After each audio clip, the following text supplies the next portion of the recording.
روزه 6 روزه را از دوم عید گیریم قبول است؟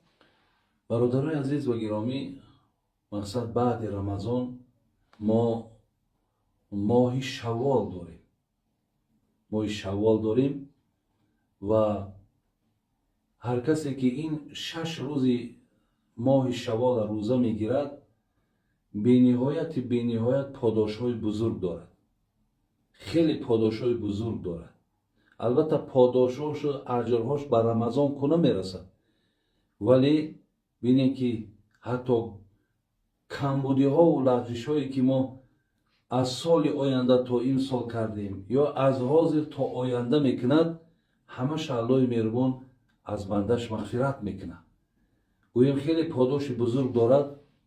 و این 6 روزه ما روزی عید، یعنی وقتی که روزی عید میشود، عید رمضان میشود، آن روز مقصد روز عید هست.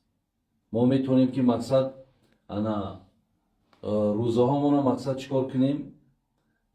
روزه هامون میکشاییم، عید میکنیم.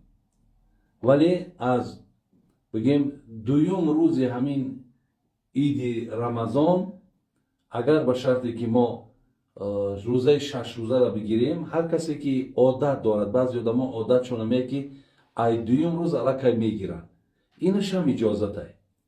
و اگر طریق دیگرش هم برای شما با خوبتر باشد، همین 6 روزه در دوام همین یک ماه تقسیم کنید.